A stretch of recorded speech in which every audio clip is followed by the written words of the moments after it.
We open today with the news that the Houthi terrorists in Yemen, a proxy of the Islamic regime in Iran, has formally announced they will return to attacking Israel over Israel's blockade of aid, electricity and water to the Gaza Strip. The Houthis also announced that effective immediately, they will continue attacking ships in international waters. While the Houthis announce escalation, however, Israel and Lebanon are close to launching U.S.-mediated talks to fully resolve border disputes amid the continuing ceasefire. According to the Trump administration, diplomacy can quickly resolve all outstanding issues and end the state of war between the two nations, now that Hezbollah has been so forcefully weakened by Israel. We have more from ILTV's Steve Leibowitz. A key meeting was held just north of the Israeli border, planning for real peace talks. According to emerging details, the meeting was held in Nakura at a UN facility straddling the border near Rosh Hanikra. Representatives were there from the U.S., France, Lebanon, and Israel taking part in the discussions. Talks were aimed at bringing a long-term agreement and potential normalization between the countries, now possible after Israel's large-scale destruction of Hezbollah capabilities during the war and a new government in Lebanon. It was agreed to establish 3 working groups aimed at stabilizing the region. According to the report, the goal is for the talks to begin as soon as possible. As a gesture of goodwill, Israel returned 5 Lebanese men who were captured during the war. Discussions will reportedly focus on the release of additional Lebanese prisoners, the remaining points of contention along the Blue Line, and the 5 IDF outposts left north of the border. According to the reports, everyone is committed to maintaining the ceasefire agreement and to fully implement all of its terms. The Trump administration issued a statement saying, "We look forward to quickly convening these diplomat-led working groups to resolve outstanding issues along with our international partners." Meanwhile, amid the ceasefire, the IDF continues to face any and all threats inside Lebanon. An IDF drone strike targeted a Hezbollah commander in the Nabatea area.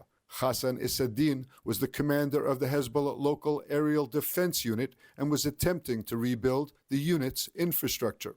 Later, the IDF carried out a second airstrike targeting Hezbollah operatives identified at a facility belonging to the terror group and posing a threat. Normalization between Israel and Lebanon is only possible if the threat from Hezbollah no longer exists.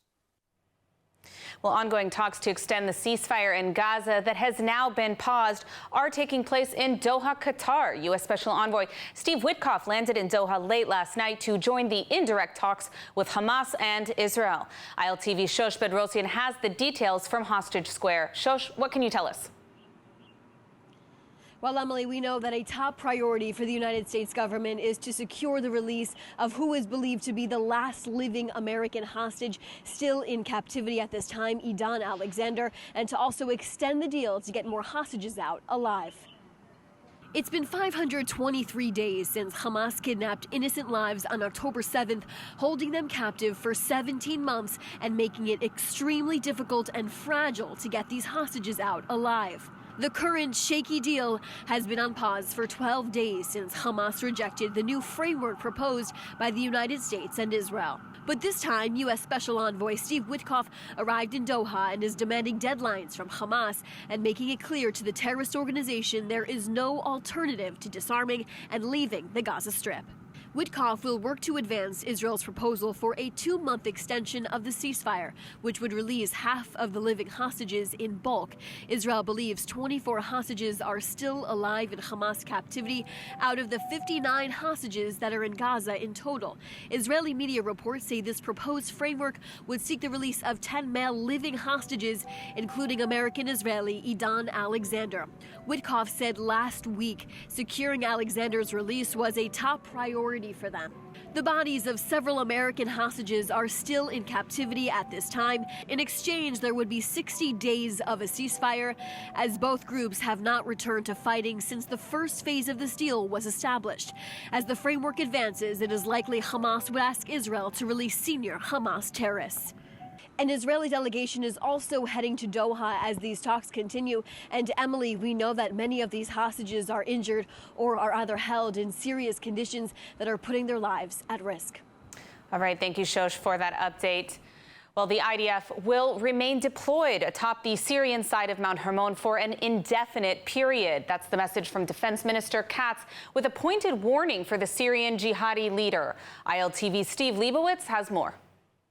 The Israeli defense minister stood atop the army's highest outpost in the Syrian Hermon, overlooking the capital Damascus and the Hezbollah stronghold in the Bekaa Valley.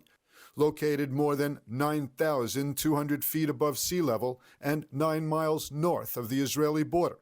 Defense Minister Katz spoke from Mount Hermon's snowy summit and had a pointed message for the new Syrian leader, Julani. בכל בוקר, כשג'ולני יפקח את עיניו בארמון הנשיאות בדמשק, הוא יראה את צה"ל צופה בו ממרומי החרמון ויזכור שאנחנו נמצאים כאן.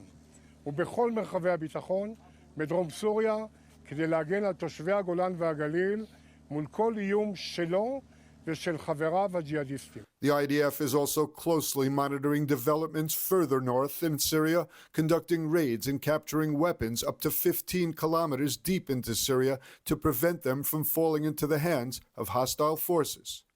אתמול בלילה פעלנו בעוצמה נגד יעדים צבאיים ותקפנו למעלה מ-40 מטרות במרחב דרום סוריה כדי לממש את המדיניות עליה הודענו והתרענו ולסכל כל איום על מדינת ישראל. The army has established a post at the site of a former Syrian army position. The army hooked up generators and made the site habitable for troops expected to remain for the foreseeable future. Katz and the military officials said that the IDF's deployment to the post and the other 8 in the area was geared to ensure that the troops could better defend Israeli border communities in the Golan Heights. Katz also vowed that Israel will protect the Druze in southern Syria. Israel is seeking to completely demilitarize the southern Syria area and will not allow any armed groups to enter it and gain a foothold, including those of the new Syrian government. Well, the Trump administration is actively seeking negotiations with the Islamic Republic of Iran over their rogue nuclear program. The regime, however, isn't playing ball, at least according to the most recent comments from regime officials. Let's take a look at the status of these nuclear negotiations. After the Trump administration sent a letter to Ayatollah Khamenei seeking nuclear negotiations, no progress has been made towards a dialogue on the regime's illicit nuclear program. Since President Trump withdrew from the Iran nuclear deal in his first term, the regime has massively advanced their nuclear program far beyond the regulations stipulated in the initial deal. Experts estimate Iran could be a number of weeks away from a nuclear weapon based on their level of uranium enrichment to weapons-grade levels. The regime's moves have also prompted grave concern in the UN Security Council, with an urgent meeting being called this week over Iran's stockpiles of highly enriched uranium that has no civilian purpose, and the regime's continued failure to cooperate fully with the IAEA. As the regime races towards the bomb, Trump has stated repeatedly that he prefers a verified nuclear deal to war, but that a war is certainly on the table if the regime continues down this path. On Tuesday, regime president Masoud Pezeshkian affirmed what Khamenei stated earlier this week, that the regime will not negotiate with Trump, whom they call a bully, and that the U.S. president should do, quote, whatever the hell he wants.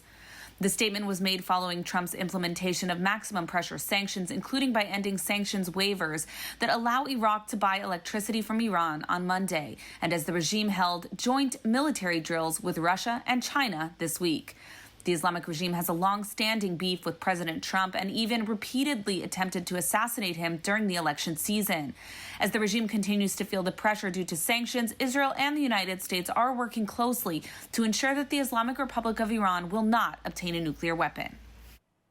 Well, joining us now to discuss all options on the table for the United States when it comes to the Islamic regime in Iran is Jonathan Schanzer from the Foundation for Defense of Democracies. Jonathan, thank you for joining us today. Always a pleasure to have you on. What do you make of Pezeshkian's response to Trump so far? Does the regime realize that they may just be digging their own grave? Well, I think so. And I think the regime fully understands the weak position that it's in right now. The Israeli military has taken out the vast majority, if not all, of those strategic air defenses. That's left the skies vulnerable to an Israeli attack or to an American attack. On top of that, the ballistic missile production capabilities are down to virtually nil. So they are using, or they only have a few, maybe a few thousand at most ballistic missiles at their disposal. Not even clear whether it's that many. So right now they are looking a lot weaker. You've got an administration that is already imposing significant sanctions, maximum pressure. The Israelis are in conversations right now with the White House about what can be done, what should be done, whether Israel goes alone, whether it gets help from the United States. The only thing standing in the way right now is the prospect of negotiations. And here you'd think that the Iranian regime would be doing almost frantic outreach to make sure that it locks in those negotiations and that it postpones some of the things that Israel has been weighing. And instead, what you see is the regime insulting the United States, the supreme leader in particular, taking to social media and taking shots at the United States. This is not going to play well. You do get a sense that they are, in fact, digging their own grave. Now, let's talk a little bit about the Iranian public. The economy, of course, is in free fall. There isn't water. There isn't electricity, at least sufficient. The country is really suffering as a result of this maximum pressure campaign. Does the regime really think that they can outmaneuver Trump on this issue? I mean, where does this end? Well, look, the regime understands that as it has engaged in the past with previous administrations, that they've fleeced the U.S. government. And I think they're hoping that they can do that again with this administration. But I do think that you're right, that they're feeling the squeeze economically for sure. And I think it's only ramping up. And I do think that the people of Iran understand that there is a moment here, and how long that moment lasts, nobody knows. But this is the window. We are all in it. And I think the Israelis understand it. Iran's enemies around the region, notably countries like Saudi Arabia or maybe Azerbaijan, others, they see the weakness. The people on the ground see the weakness of the regime. And again, it's economic, it's political, it's military. We've not really seen this regime as weak as we see right now. Maybe in the regime's entire history, you could maybe say that during the 1980s, during the Iran-Iraq War, that maybe it was close to this level of weakness. But truly, this is remarkable. Israel has, I think, flipped the script as it relates to the regime. And it does beg the question, how much longer is anyone going to wait here with the window open the way that it is? Now, in regards to the nuclear program specifically, we already see large stockpiles of 60% enriched uranium. What are the options on the table to stop this regime from getting a weapon? Look, the Israelis know the sites. I think they're pretty, at this point, well known to, the U.S., the Israelis, the West writ large. There are targets that are going to be harder to destroy, targets that are going to be easier to destroy. The big question is doing this before Iran is able to make a sprint for a weapon. That is the key, so that you can maintain the sort of environmental concerns. You can keep those contained. These are the sorts of things that I'm sure that Israelis and Americans are talking about right now. But again, we are within the window. They are weak, and they've not made that decision to make a dash for a bomb. The question is really, got to keep asking this. How much longer do we want to keep this window open without taking advantage of it? I'm sure that this is the point that's being made by the Netanyahu government to the Trump administration. And I think really a lot of this has to do with what kind of stomach Donald Trump might have for conflict, or whether he wants to try to steer this in the direction of negotiations. And again, I think we're seeing signs that both seem to be, appealing to the president on some level, but it doesn't look like he's made a definitive decision yet. All right, well, unfortunately, we are out of time, but thank you for joining us today, Jonathan Schanzer. Always a pleasure to have you on. Pleasure's mine. Well, Columbia University, UCLA, and other U.S. schools once again thrown into a state of chaos over Hamas-supporting protesters following the Trump administration's crackdown on terror support. Let's see the latest from what's happening at Columbia University. This week, anti-Israel student leader Mahmoud Khalil, a Syrian national on a green card in the United States, was arrested by ICE for violating the terms of his green card by promoting Hamas on campus at Columbia University. Khalil allegedly has been involved in orchestrating the illegal, violent, and pro-terror protests on campus that have led to ongoing harassment and violence against Jewish students and faculty since the October 7th massacre. Khalil was reportedly also involved in the hijacking of campus buildings by Hamas-supporting protesters and is accused of passing out flyers on campus from the Hamas media office. As Hamas is a U.S.-designated terrorist organization and is currently holding American citizens hostage, the promotion and proliferation of their materials would be considered expressing support for Hamas. In response to the arrest, a federal judge has temporarily blocked the deportation of Khalil until a hearing is held today. And large anti-Israel protests organized by the extremist groups like Students for Justice in Palestine have erupted on campuses and across New York. Despite the controversy, Khalil's arrest is what the White House has called the first of many in their wave to crack down on anti-American radicalism on campuses. While some prominent Democrats have erroneously labeled the arrest a move to censor free speech, NYC Mayor Eric Adams defended the arrest and urged the public to let the investigation take its course. Columbia University has been given names of additional students who have been involved in the foreign-funded anti-Israel protests on campus, but are currently refusing to cooperate with the federal authorities in finding the suspects. In the past week, the Trump administration also cut $400 million in grants and contracts with Columbia University over their failure to stop pro-terror displays on campus. And the Department of Justice has opened investigations into 10 American universities over their anti-Semitism policies. And now an exciting opportunity for our viewers. The future of high tech depends on engineers, but how do we ensure a steady pipeline of top talent? Join ILTV and Afeka College of Engineering in Tel Aviv for Breaking the Code, an exclusive deep dive into the education, skills, and industry connections shaping the next generation of innovators. To register for this special one-hour event, scan the QR code on your screen now. And now for an inspiring story. 4 Israeli women, all from Orthodox backgrounds, have taken it upon themselves to draft and serve in the IDF reserves. The 4 drafted to a special track which was previously available only to men. More from ILTV's Devo Klein. Mazal Matzliach, Naomi Lasri, Meirav Elias, and Dr. Moria Lichtman all drafted to the IDF after witnessing and experiencing October 7th, and afterwards waving goodbye to their husbands as they were called for reserve duty. All 4 women had not previously served in the IDF, but decided that now is the time. What do they all have in common? These incredible women are all United Hatzalah volunteers. United Hatzalah volunteers consist of Orthodox and non-Orthodox women and men alike, as well as Christians and Muslim Arabs, all united to volunteer and save lives in Israel. When asked why they had drafted now, Mazal Matzliach told Ynet News that, quote, "There is a price to living in Israel, and I am willing to pay it."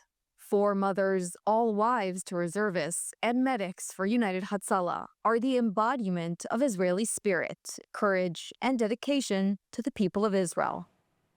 Well, Purim celebrations are well underway across Israel, but a special pre-Purim event at the President's house in Jerusalem touched hearts nationwide.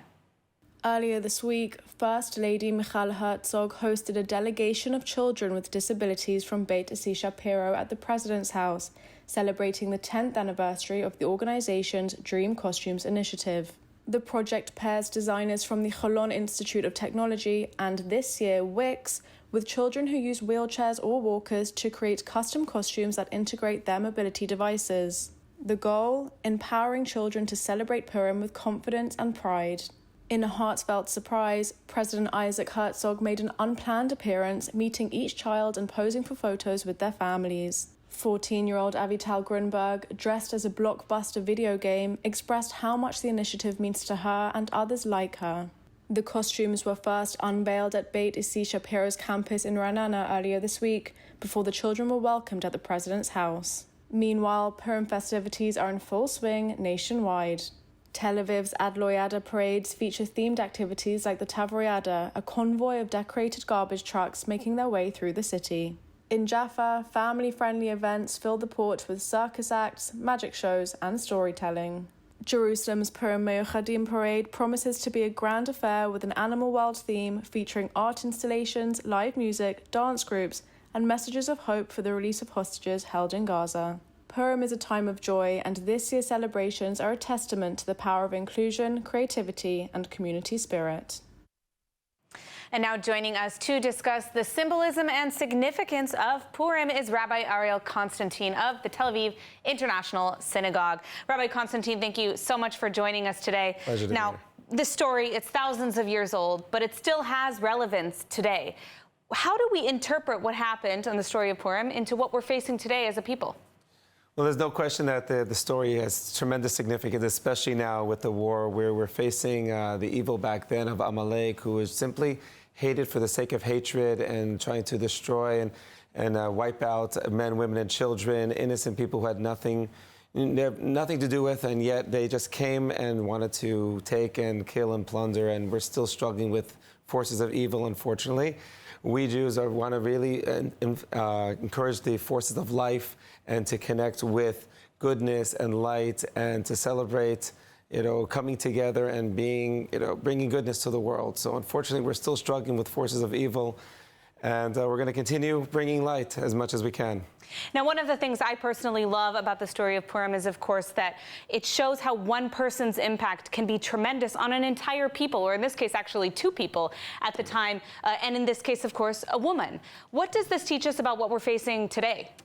Well, first of all, we have throughout history, we have the concept of one person making a whole big change. We have Noah, who was one man who said, the whole world was saved for him, or Moses, who brought down an Egyptian empire for the sake of social justice to free slaves. And in many cases, it was women. We say for the benefit of righteous women, we were taken out of Egypt. For the Judith in Chanukah and Esther taking a very prominent place in Purim. So women have been in the backbone of strength and salvation for the Jewish people. And we're very big believers in the Jewish tradition of personal responsibility. Everyone can do what they can, and you never know what the impact that can change your family, your community, or really the nation or the world. And therefore, we are here to do what we can, to give what we can, and to not say, oh, someone else will do it. No, taking personal responsibility, and you never know where that can lead.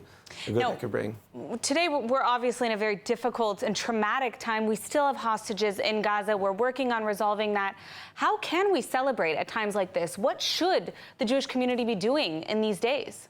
I think we need a combination approach. Also, last year as well, we cannot stop our lives into the celebration to say, be in a period of mourning until I think the hostages themselves would say, you have to keep living and continue working to free them. And nonetheless, we have to remember and take the moment and pray for them and say, we're going to dance where they can't dance. We're going to sing where they can't yet sing, and pray that God should help bring them out soon as possible. And will, God willing, welcome them and embrace them and dance with them as soon as possible, as soon as, God willing, we can get them out. Well, we are almost out of time, but I know that you brought a Megillah. Can you show us what you brought with you to the studio today? This is the Megillah that I use when I read. It's going to actually be broadcast on YNET and at the Tel Aviv International Synagogue. And this Megillah is handwritten on parchment, what's called in Hebrew klav. And this is Megillah actually literally means scroll. So it's written as a scroll, it's folded around, and it's a really beautiful text and an amazing story. And I just wanted to share it with the viewers. And I wish everyone really happy Purim, and we should see only blessing and goodness for our people. All right. Couldn't have said it better myself. Thank you for joining us so much today in studio, and happy Purim to you too, Ariel Constantine. And now let's take a look at the weather forecast. Clear skies are expected around most of the country tonight, with temperatures reaching lows of around 16 degrees Celsius or 62 degrees Fahrenheit. Then tomorrow we'll see partly cloudy skies alongside steady temperatures, seeing highs of about 26 degrees or 80 degrees Fahrenheit. That's a wrap for today's news. For the latest updates from Israel on all your devices, be sure to follow our ILTV channels, subscribe to our newsletter, and explore our website, iltv.tv. Stay informed with the latest news straight from the heart of Israel. I'm Emily Schrader. Be well, and thank you so much for watching.